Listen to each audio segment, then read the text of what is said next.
power rule of derivative. Derivative of xn is equal to n x n minus 1, where n is a positive integer. So we want to prove this power rule by definition of derivative. So I want to write the derivative in the definition of derivative using slightly different notation. So as we know, when we have a curve y equals fx, this is the curve. If we want to find the slope of tangent line at p, slope of tangent line at p is same as derivative at p.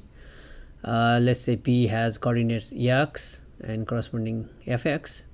We take a point on the curve. It could be on the left or right. We take a point on the curve, let's say q, which has g and f of g. Okay, and if we draw a line through p and q, this is secant line, and we want to find the slope of secant line. That's the rise over run. So rise means fg minus fx divided by g minus x, that's the run. And if we make this run very, very small, that means if we let g goes to x, then q comes closer to p. Okay, and that way the limit of this slope of secant lines is the slope of tangent line. That's how we get the derivative. So let's use this formula to prove this power rule.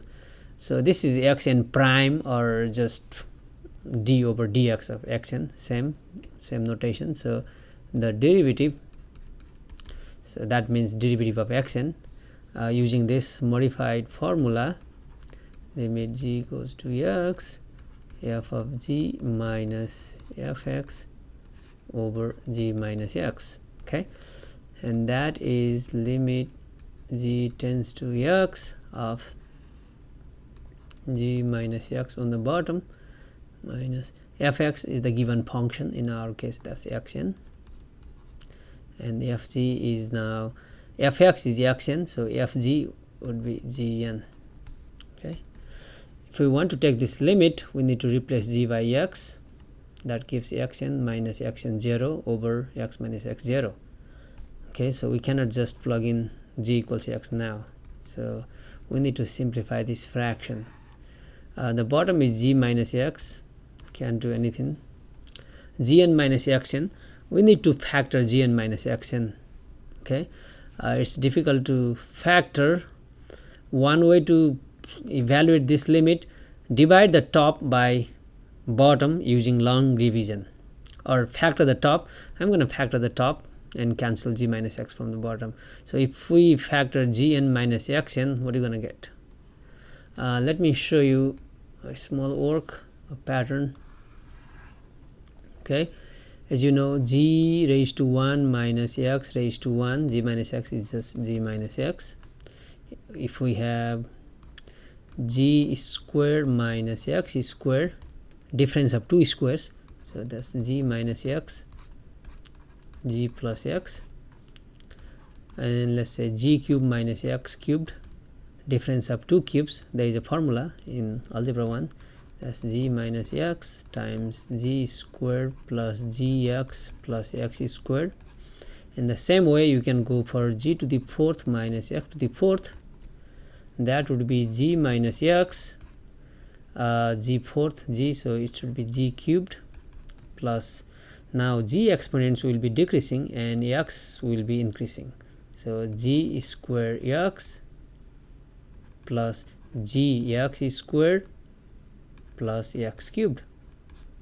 Okay, in the same way, if we have g to the n, any positive integer n, g to the n minus xn, then this should be g minus x, g raised to n, one of them is there, so n minus 1. Next g n minus 2, and now starts x, plus g n minus 3 x squared, and etc., all the way to x to the n minus 1. Okay, so we're gonna put that formula over here. So g minus x, g n minus 1 plus g n minus 2 x, etc., x n minus 1. Then from the top and bottom, g minus x, we can cancel that and replace g by x. So this will be x raised to n minus 1 plus g is being replaced by x, so there is no more g, that's x raised to n minus 2 times x, this x, plus etc etc all the way to x raised to n minus 1. Okay, x raised to n minus 1 plus, we can combine these two terms, these two factors, sorry, x raised to 1, we have same base x, we need to add the exponents, n minus 2 plus 1, n minus 1, etc etc x raised to n minus 1. Okay, so we got all each term, just x raised to n minus 1 plus x raised to n minus 1 plus all the way to x minus 1, x raised to n minus 1. How many of those, how many of these we have, how many? Okay, let's try to figure out from this pattern. When we have g square minus x square 2, we have g plus x, 2 terms. Cube, we have 1 2 3 terms. 4, we have 1 2 3 4. So this is gn, so we'll have n many.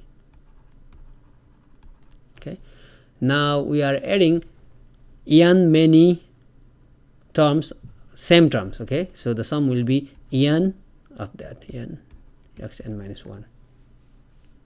Okay, so that's how we get the formula g prime of x, that is in fact, or we can write over here, let me write, our function was xn, thus derivative of xn, you can write d over dx, or xn prime, this prime notation, n x n minus 1, where n is a positive integer.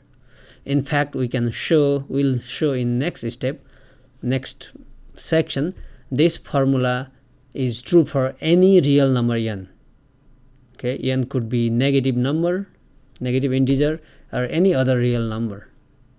Okay, so I can write down in that way, this is true for all real number n.